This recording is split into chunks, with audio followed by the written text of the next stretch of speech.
you want to chime what's happening to your favorite KFAN shows, you can. You can make your voice heard on the Bradshaw and Bryant KFAN text line. So let us know what you have to say by texting your message to 64686. That's 64686. Standard text message and data rates apply. Blake Moore, I just want to take this time to thank you for trying in that first hour.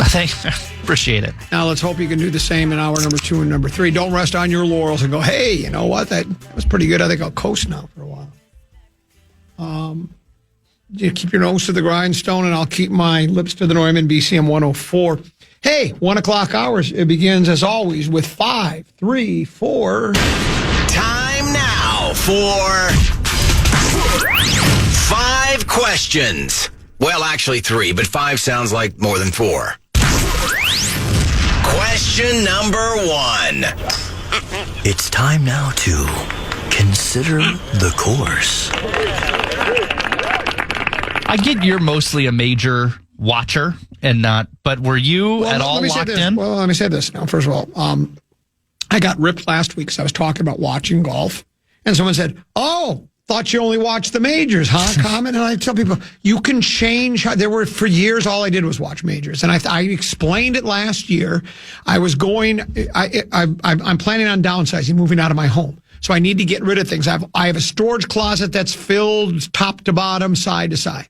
So I was going through things. As long as I'm sitting on the couch in the man grotto, going through old keepsakes and other such things, may as well watch a little golf. Plus, now that baby brother Peter, and you know how into golf he is. The three of us play golf which often I'm together. Devastated he will not be in town this summer. He'll be in town for spring, though. You know, if there's like from the first week of May till the end of May. He'll be in for 1 month. He'll be back in town, so we're going to go golfing a lot. You, me, him, me, and him. But so now it's fun because Pete was really into golf. Now there was a time he never paid attention to golf. It's fun to be able to. He's watching he's in Columbus, and I'm here back at Minneapolis. So we watch golf. So Devon, my boy, I'll watch golf. And so, anyways, yes, I am mostly a majors guy, but I did watch. Almost the entire last round yesterday, if that's what you were getting at. Yeah, that is. Morikawa ends up taking the win. Minwoo Lee in the mix. I loved that Scotty was in like 28th place at the start of round 4, and by the time he's finished with his round, is the clubhouse leader. Yeah. Just phenomenal how he manages to. He did the same thing at the Waste Management. He almost won that thing as well. So. You can never really count out Scotty, but Morikawa, are you a big Morikawa guy, and would you make of the whole event in its entirety? Well, Pebble's a wonderful golf course. It's not the best within 4 square miles, though. Cypress, just down the road, is even. I've never played it. It's as exclusive.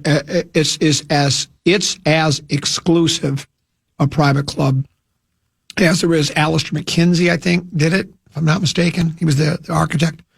It's I'll use this is what the kids like to say now. It's Pebble Beach on steroids. It's really good, but I love the layout of Pebble Beach. The weather made it so much fun. Though on Saturday, it happened on Sunday too. Winds are blowing so hard the ball is wobbling and oscillating on the green, and they got to stand and wait. How about, was it Bridgman? Is that the kid's name? Yeah, couldn't put his. Well, he hit the ball. Well, not just that, but he's playing right in front of the last group. It's Morikawa. Is it Batier? How do you say his name? Batia. It's Batia, and then who was the third in that group? I don't know off the top of my head. I thought you were watching. Well, yeah, but I don't. Regardless. No, I need to know. I can't go on unless I know, and I watched it too, so I should know. I guess we'll say it regardless. So they're in the last group, and they're waiting for the green to clear. If at first I wondered, why is there a golf cart parked right in front of the green?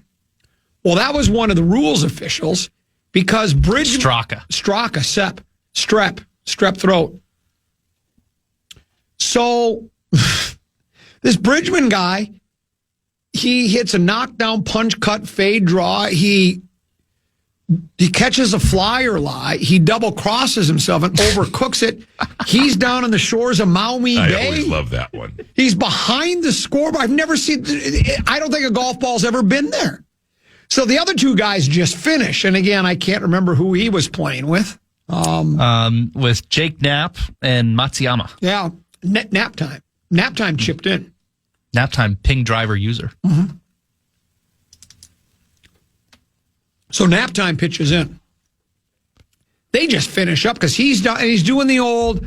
He's got to look and get a ruling. Bridgman a walk. I'm going to say, dude, just hit the ball, And here's what happened. He hits a shot from down on the beach, and it hits the rock retaining wall, and then just bounces into the ocean. He gets a drop up on top and gets a 6. They said in the broadcast, it's because he didn't make par, that one stroke cost him $182,000. So Morikawa, Straka, and what's his name, Batia? Yeah. They have to wait like 20 minutes. And I looked at Deuce. Deuce is up there with me, and I go, no, it wasn't Deuce. So I was texting with baby brother Peter. And I said to Pete, my guess is those 3 guys are going, what is he doing? What is wrong with you? Because at first, I'm sure they don't even know what's good. They see the green clear, and they see the cart in front, and they're going, well, what's the holdup? Well, you got some guy down on the beach.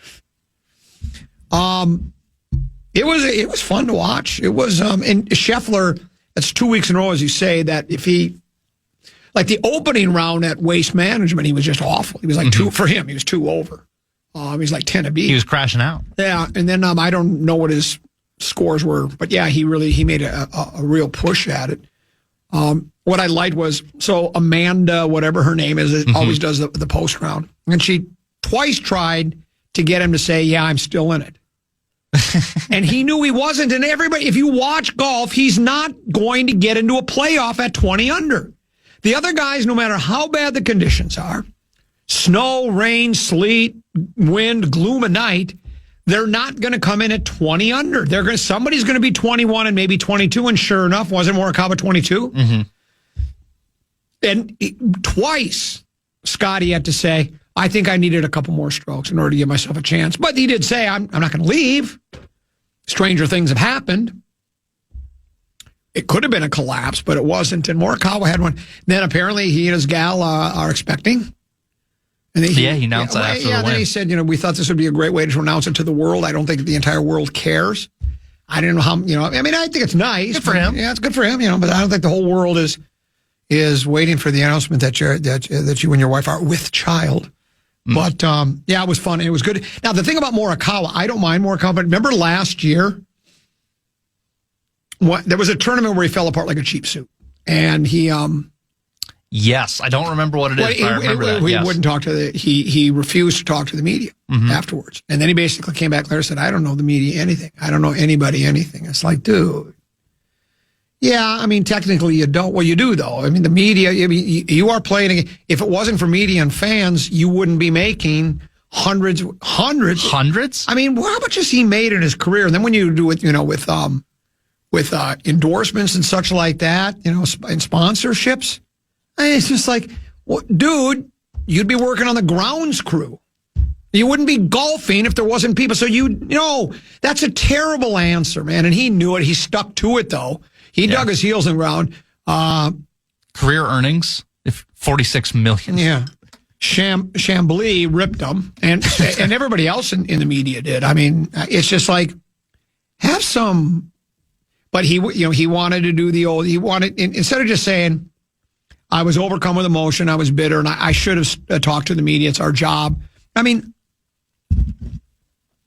your Kevin O'Connells of the world, they're required to have. They need to meet the media. It's a rule of the NFL. You need to meet with the media 20 minutes after the game. Then you have to do a Monday news conference and a Wednesday news conference. You just have to. People care what they want to hear what you have to say. Even you look at you know the name Greg Norman, don't you? Mm-hmm. And now Greg Norman had a couple 13-14 devastating losses. Some people think he choked, and you could make that argument that he had a 6-shot lead going in the last round of the 96 Masters, and he lost by, how many did he lose by? I think he lost by 3 or 6. I don't know. He had like a 12-shot swing. But you know what? He faced the music. He went to the media center and answered every question. Suck it up, Colin. Suck it up. But he didn't. And but he's got a gorgeous swing, just a sweet swing. He's a hell of a player. Yeah. Wish we would have saw that in New York. Well, past fall. Did you see what he's been having some trouble, including with his? I did not know he was having a lot of trouble apparently, and it has been for a while. It sounded like when was it Dottie? Was it Dottie? Who was doing the encore? Was that Dottie Pepper? No, she's NBC. Somebody was doing the encore stuff and said something to the effect of because he decided to putt from the rough on 18. He hit 3. What I like best is analyst guy goes, I wouldn't hit a 3-wood there if I were you. I'd hit a driver, try to win the tournament. Pipes 3-wood right up the middle, 295. Then when he decided to putt from the rough, I wouldn't putt that. I'd chip that. Well, he gets up and down. So leave the shot making decisions to the guys playing the round. He twice questioned Morikawa's club choice, and Morikawa made the birdie that he needed to win. But he putted because apparently he's had chip yips or just had problems pitching the ball. So he putted from the rough, and he won. So it was great. It was good to watch. And now I like the next tournament just because I Riviera. I mean, look, if you said Common, what play any course in the world, where would you? I'd pick Augusta because it's the Masters. Yeah, you have to. But Riviera is one of my. Have you watched LA Riviera Country Club? Yeah, no Riviera. Oh no, sorry. It's at Riviera. Yeah. Riviera is such a great golf course. Oh, so cool. So I'd love to play Riv, but if you're in the biz, if you're in that golf world, the golf community, you play, or you're in the media, or your sponsor, you're into the golf thing, you just call it Riv. Yeah, I'm gonna go play Riv. So they're going to go play Riv this weekend, and I'll watch a little bit about that. Someone just said, whole lot of 5 in this 5-3-4. I don't think we have time to get to a second question, do we? We could, but yeah. No, we're up against the clock. Yeah. What do you think? This is the morning show, Paul Allen or Dan Barrero? We break on time in this show. There's a clock, and we follow it. It's time to break. That's a little 5-3-4. We can get to some of your other questions because I think you had curling in there. I did. I want to talk some Olympics. Okay. I certainly do. So we'll do that here on the other side of the break, here on the Common Progrum on the Fan.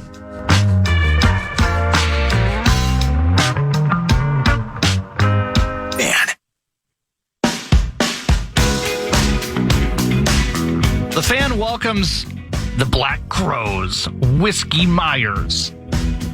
Whiskey Myers, Black Crows, feels like the first time. To Mystic Lake Amphitheater, July 28th. Like a bridge over trouble. Sting said that's the greatest song of all time. Tickets are on sale now for that show. You can get complete details on all of our upcoming shows on the concert page, KFAN.com, keyword calendar. You're more of a Simon and Garfunkel guy or a Hall & Oates guy? I guess Hall & Oates. But I don't have all their albums. Yeah.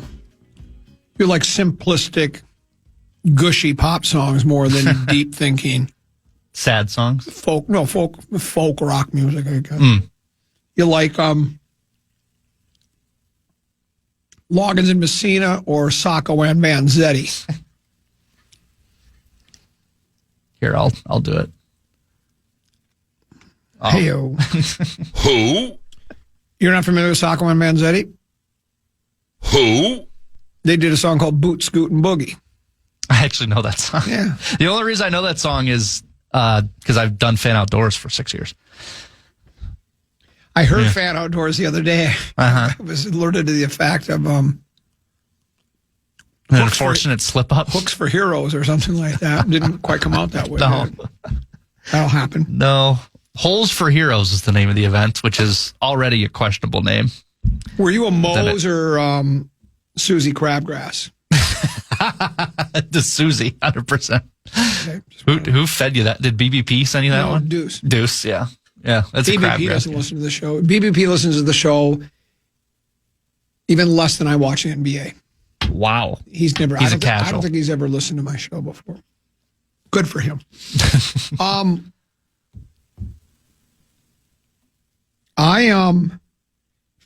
I had a couple more questions if you wanted to do that. Well, yeah, because of the Olympic stuff, we got an hour and a half or over. So, yeah, so go ahead and ask another. Right. What were your other questions? Yeah, this was one. It's time now for What's Your Rank? A 10 hut. I love finding an excuse to play that. It's one of my favorites. A lot of cheating / scandal going on in the Olympics. I wanted you to power rank the most heinous to the least heinous. There is, of course, the French ice skating team, the figure skating team, who got help from a French judge and who then sent them in to win, I believe. There's the... No, well, they did win. They did win. Gold, yeah. There's the ski jumping controversy where the ski jumpers were caught injecting hydrolonic fluid into their penises. Into their what? Into their penises to make their suits bigger, so they get more drag. Hydraulic fluid? No, I don't know what it's called, but some sort of like natural ass fluid into their... Not hydraulic fluid, though. No, not hydraulic. I don't think it would work that way. How about boiling hot vat of asphalt? We're still waiting on it. Or, most recently, the curling controversy, where Canada was caught bold-faced lying to the world, saying that they didn't touch their stones after they let it go, which video evidence show they did. I wouldn't want to tell anybody if I touch my stones either. Everyone, there's cameras everywhere. They're just going to find out. It's a personal question if I touch my stones or not. Just leave me alone. Keep me out of that. Well, I already talked in depth about the judging. That happens. It appears to me that the French judge, I don't know if it was a male or a female, but they probably had to have their seeing eye dog decipher their scorecard. That was bad. Though I still thought the Canadian team should have won the gold. I thought it should have been Canada, U.S., France. Everybody else thinks United States, and then I guess maybe France. I thought the Canadians had the very best routine. I just absolutely was delighted with it. Plus, I recognized the song, Vincent by Don McLean, who did American Pie. On the curling controversy, though, so do you not see, you say it was caught in a bold-faced lie. His explanation was, the way I had it, is he not aware that he touched it twice. First he said, I never did it. And then he says, he said, well, I can read the quotes. This is from Julia Frankel. She's at Cortina d'Ampezzo. She writes for Associated Press. She says, the curling controversy at the Winter Olympics widened Sunday as increased surveillance of the matches resulted in the removal of a stone thrown by the British men's team for the same alleged violation that burned the Canadians 2 days in a row. In the ninth end of Britain's round-robin game against Germany, officials said Scottish curler Bobby Lammy had touched a stone after releasing it down the ice. Such double touching, as they call it, is against the rules. Britain won the match 9-4. Until Sunday, the allegations had been limited to Canadian curlers who represent one of the most fervent fan bases. Controversy began Friday night. Allegation against Canadian men by the Swedish opponents. A day later, the stone was removed from the Canadian women's match against Switzerland. Video circulated on social media appeared to show both Canadian curlers double touching the rocks, but both teams denied wrongdoing. On Saturday, World Curling directed 2 umpires to move between the 4 matches during each round, monitoring play. That policy was in place when the violations were called on Lammy and Canada's Rachel Homan. Federation backpedaled Sunday night, announcing that it would keep the 2 umpires who had been monitoring the games available at teams' request, but that they would not be sent to monitor games by default. The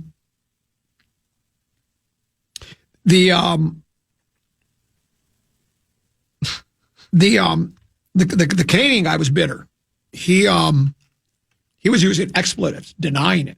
And he said something like, you messed with the wrong team or something. What are you going to do? Are you going to fight him?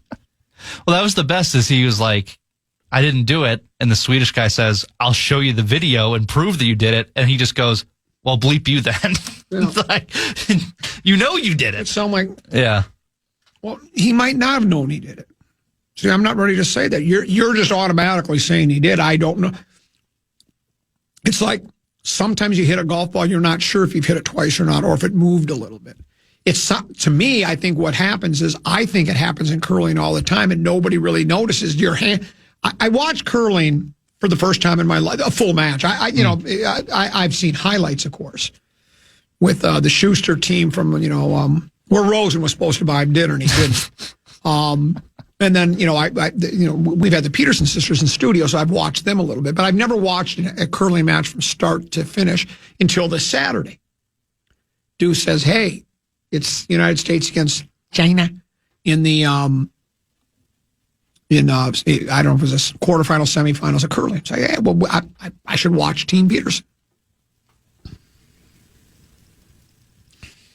That's a long, long time to watch curling. Yeah, 2.5, 3 hours, and China conceded. So it should have been longer. Could have went on for 4 days. I think it's like, and curling's kind of cool. It's shuffleboard on ice, right? But man, I'm sorry. I'll just catch the last 20 minutes or a half hour. I don't know if I could ever do that again. And I love the Peterson sisters, and are they curling for gold? I'm not sure. I can look it up. Could you IHOP that? Yeah. And by the way, you don't play curling. Do you curl? You don't play boxing. You don't play cross country. You play golf. You play baseball. You play basketball. You play hockey. You don't play those sports. It's for real sports. You don't play. Yeah. See if you can see when they. But it's you know what it is. There's certainly a skill to it. The concentration that's etched on their faces as they stare down and release it. So when they release that handle, well, maybe you're right. Maybe they are doing it on purpose. Have you watched the replay? Does he take his hand and actually push it down, or does his finger just graze it as it's leaving the handle's leaving his hand? To me, it looked deliberate. It looked like he let it go and then he kind of gave it one little last push. Well, do me a favor. Can you pull it up? Yeah. We'll look at it during break and I'll see. So maybe I'll apologize to you ahead of time. Because I just thought it was one of those things where it's just it's like a check swing in baseball. Did he check or did he not check, right? Did he balk or he didn't balk? And you're not really doing it on purpose. Sometimes things just happen, but it's controversial, curling. Very. The curling controversy is what it is. We'll take a break. We'll come back. And we got more Olympics to get to as well. Skating, both speed skating and figure skating. Looks like Quad God was a fraud. I actually feel bad for him. We'll talk about it on the other side of the break. Coming back, Progrum on the Man.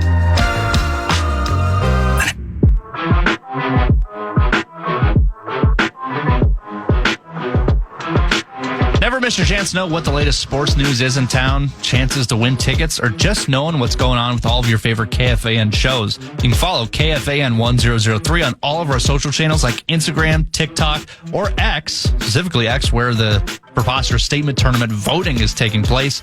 Stay connected and follow the sports leader, The Fan. Double 13-14 pass. I'm Common. He is Brett Blakemore. Brett Blakemore of all the Winter Olympic sports, and I don't know all of them, I don't think. Which one would you... If you could do it once and do it at, competently, not even at a world-class level, what one would you choose? I can tell you mine for sure. It would be ski jump. I just think that looks so cool. To go down that, I just could never get myself to do it. But to go down, hit the end, and then, you do the old... Yeah, you see me there? Yeah, the lunge forward. Yeah, you're leaning forward. I just think it's cooler than heck. That's what I would like to do. I'm not big into skeleton or luge or... oh, by the way, I need to apologize. I talked about they should have an event in the Olympics in which it's more like they're riding a... what do we call them? A frequent flyer? No, what was the name of the sleds we used? When we were kids, we went sledding. Where you have it's the wooden sled with the rails on it, and then you have a steering mechanism. And I said, they should do that instead. They can't, skeleton, that's what skeleton is. Oh. It's you're laying flat on your stomach on a plank, basically, with rails on it. And if that's what do we call it? You just go at breakneck speed. So what would you like to do? Well, if we take a hockey out. Yeah, well, you take hockey, that's just, hockey is hockey, basketball is basketball. I'm talking about Winter Olympic. I know it's a Winter Olympic sport, but you know what I'm saying. I think I would go with snowboard halfpipe. Really? You like that? It's a must watch for me every year. Really? I think it's, I started watching it when, Shaun White was, as popular as he ever was. Redheaded kid? Yep. Who now is just watches from afar and talks about it, which all going to happen to us eventually. So that's to me my favorite of just, or like if you go back and watch the old ones, it was like a 1080 was like this unbelievable thing, and now you've got to do a 1440 even impress the judges at all. Well, so, it's the same as in figure skating. To be able to do a quad axel, no one's ever done it in competition until the quad god. Quad god. Ilya Milin. Okay. Can you Google his name to make sure I get it right? I don't want to keep butchering the kid's name. Maladin? Is it pronounced? I think it is pronounced Maladin. Maladin. Let's go with Maladin. Wide World of Sports. It was a television show back in the 60s, maybe even ran into the 70s. It no longer exists. It was on ABC. It's called Wide World of Sports. And it was a show that was dedicated to covering a lot of those events that, it's not hockey, it's not basketball, it's not baseball, right? Mm-hmm. It's not football. Just some of those. One of my favorites was they would always do barrel jumping. You familiar with barrel jumping? Only the Donkey Kong version. They would have these barrels, like rain barrels, lined up. Not standing up, but laying on their sides, and they would put them. And then these skaters would skate they'd get some momentum going. So they'd skate around an oval track, get going, and then when they come back to the other side, they would take a little bit of a detour, cut in left, and then they would jump and see how many barrels they could jump over. So, so they would do those kinds of sports, the ones that didn't have leagues and weren't that popular. But they had a phrase, you've probably seen it before. It's like this show would start them showing highlights and go, it's the thrill of victory and the agony of defeat. And plantar fasciitis will really give you agony of defeat. Hang on, I don't have the rim shot up right now. Thank you. Appreciate it. Thank you. And the agony of defeat, they would be showing a highlight package, right? And the agony of defeat was always the guy that, speaking of the high jump or the ski jump, it's the craziest thing ever. He skis off the side of it. Dude, keep it straight. And then he tumbles and I think he survived, but it looks like, or maybe he died. I don't know, but I don't think they'd show it if he died, right? But he goes off the side of the ski jump and he just bounces around like a crash test dummy, right? You talk about the agony of defeat. Maladin. It was, I can't even bring myself to watch it. I was en route to Hinckley for Friday Night Fights, brought to you by Grand Casino Hinckley and the Mille Lacs Band of Ojibwe. And so I did not see the meltdown, but apparently he fell not once but twice. Going into that event, all he needed to do was have what was described in several news stories. The word they used was a mediocre long-form performance, and he would have won the gold medal. Not only did he not win the gold medal, he fell off the podium completely. I mean, bombs away. He tumbled all the way to 8th place and did not win a medal at all. And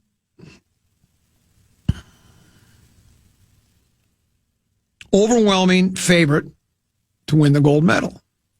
Going back to Morikawa, remember last year when he wouldn't talk to the media and then had the controversy when he said, I don't know you people, anything? He could take a lesson out of Maladin's book. That's his devastating as it can be, right? It's like Norman. We brought up Greg Norman. It's like having a 6-stroke lead going into the Think about this. With a 6-stroke lead, all you got to do is shoot even par at Augusta.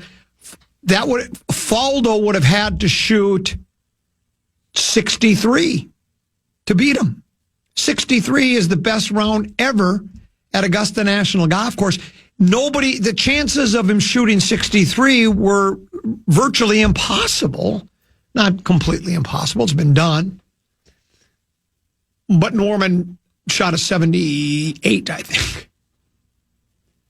Meanwhile, all Malin had to do was have a mediocre performance.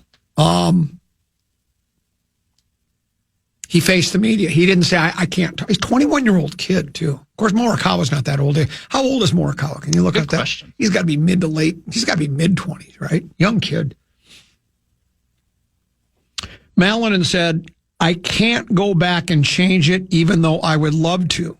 You have to take what happened or what you've learned from this and really just change or decide what you want to do for the future and how to approach things. He said, he talked about his performance. He said that first quad and several of the quads, they felt really ideal. I was prepared well enough as he was warming up, right? Yet the problems began after he landed a quad Lutz. Malin doubled up on a planned quad loop, fell on another quad Lutz, preventing him from doing the second half of a combination sequence, and made a mess of his final jumping pass. What was supposed to be a high-scoring quad, sell cow, triple axel became only a pedestrian double, and Malin even fell on that.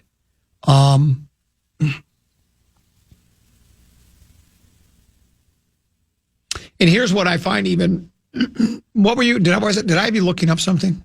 Colin Morikawa is 29. He's my 20. age. Yeah. Malin acknowledged the pressure had gotten to him during a relatively poor short program in the team event. And he still seemed to be a little off in the free skate the following night, even though it was enough to give him at least one gold medal from Milan. Here's what he said. It's almost like I wasn't aware it's almost like I wasn't aware of where I was in the program. Usually I have more time and more feeling of how it is, but this time it all went by so fast, and I really didn't have time to make those changes or make that process different.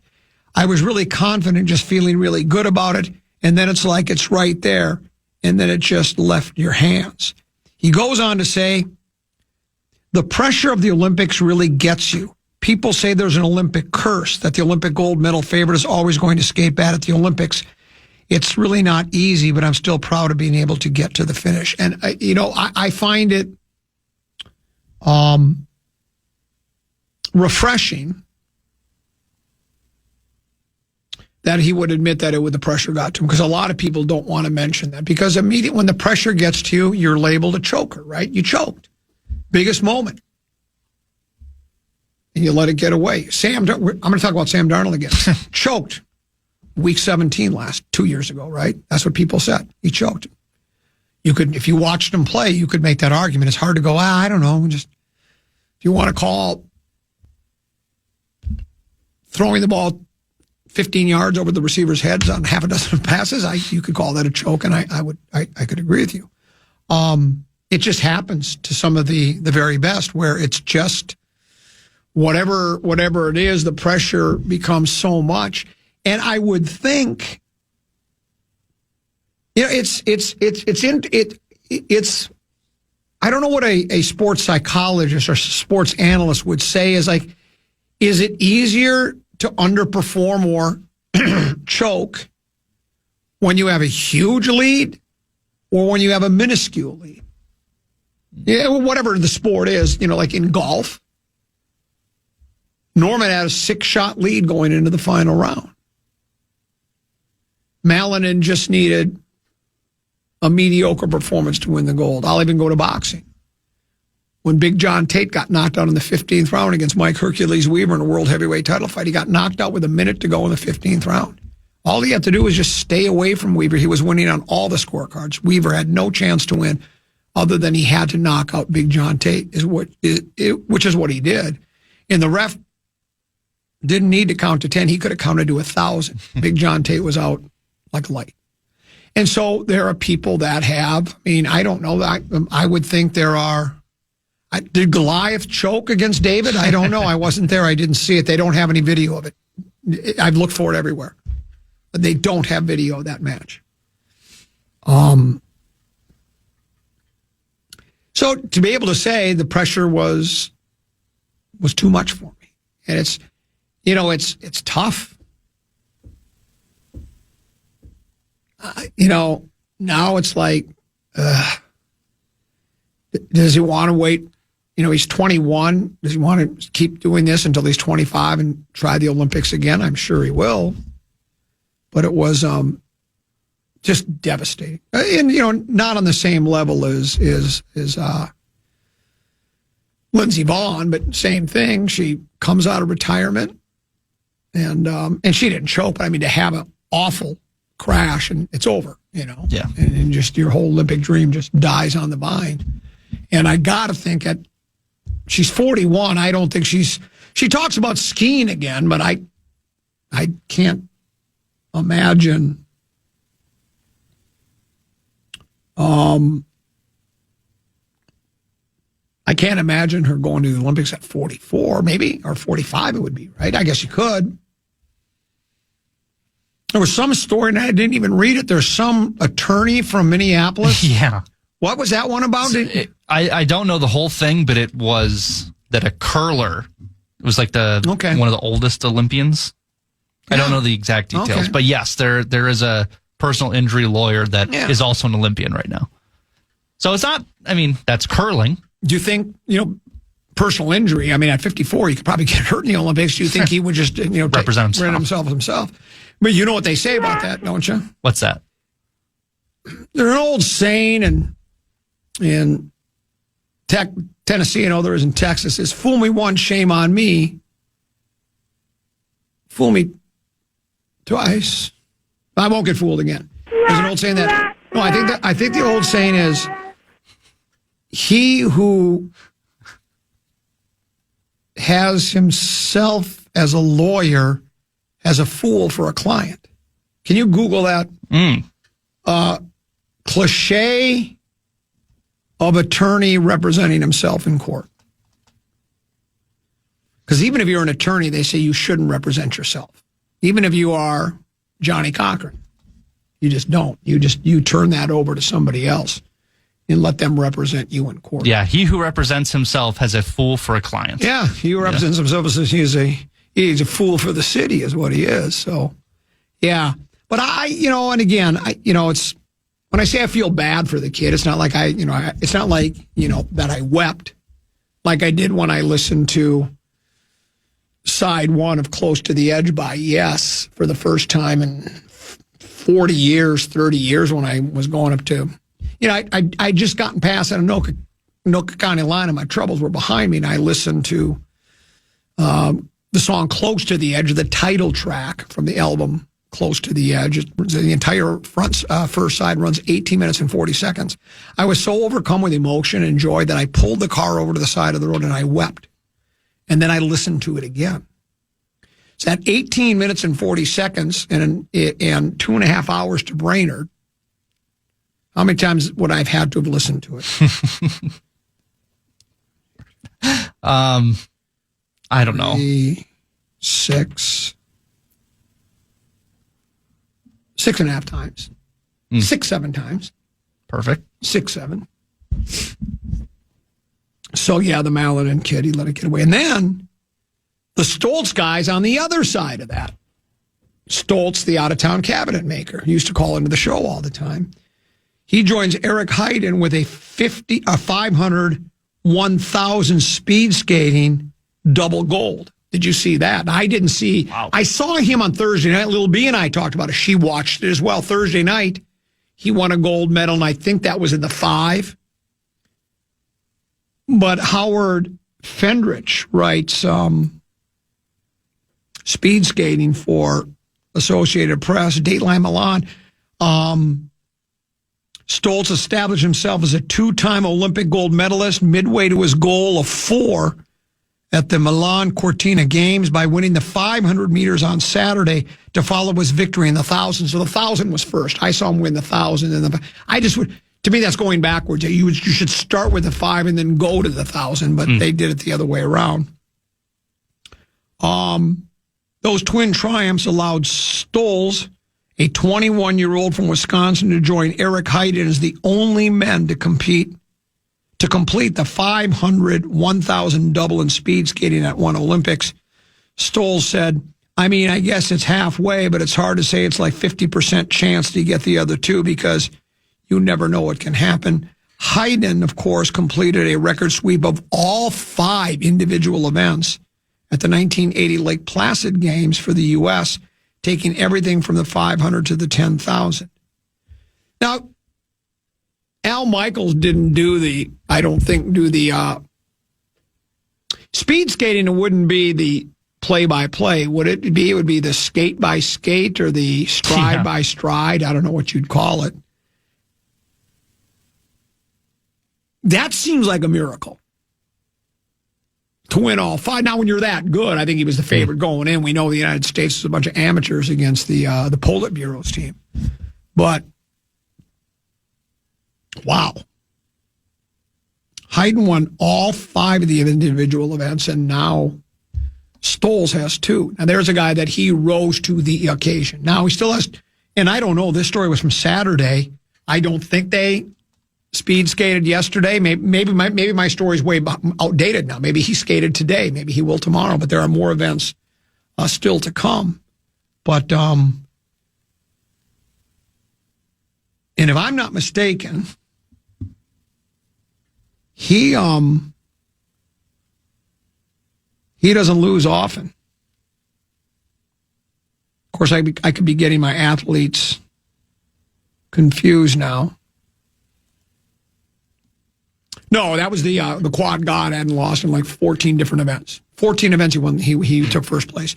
Here's what it says about Stoltz. It says, in 2022 in Beijing, just 17 years old, he finished 13th in the 500 and 14th in the 1,000, 13-14.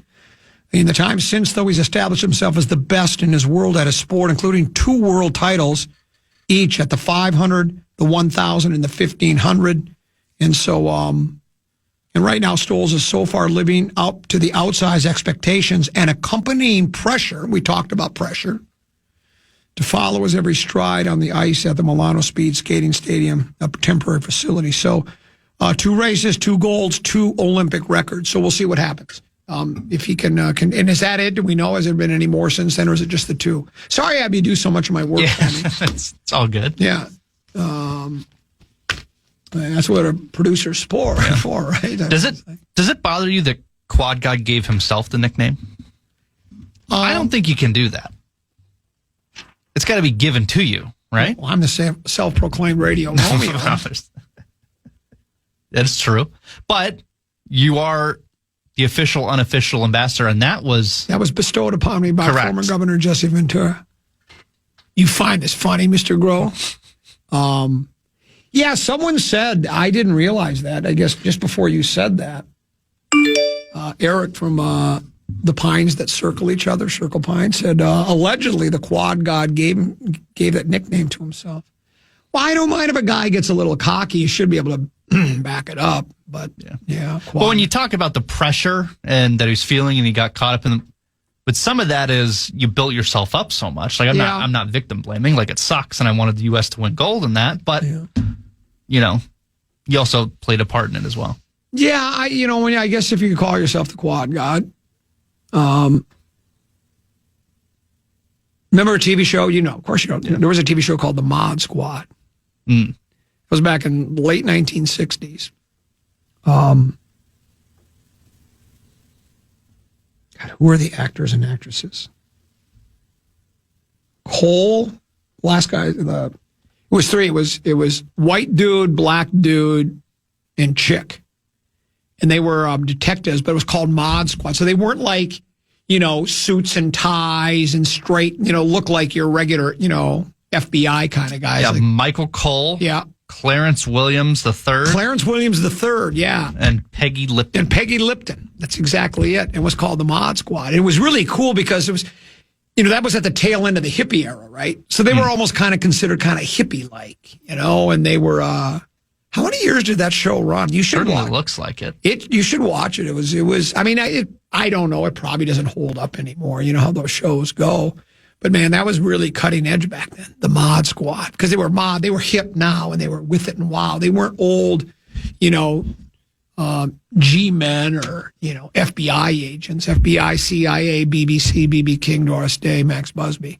Looks like it went 5 seasons. 5 seasons. Does it have a description? Does it say like a description of the show? Because maybe that would describe it better than I do. Police Captain Adam Greer recruits a trio of, quote, hippie cops with checkered pasts to infiltrate the counterculture and nail adult criminals preying on clueless young Southern Californians. You know what? Describe it, the people they recruited? Hippie cops. Yeah, but what else did it say? With a checkered past. Yeah, me, checkered past.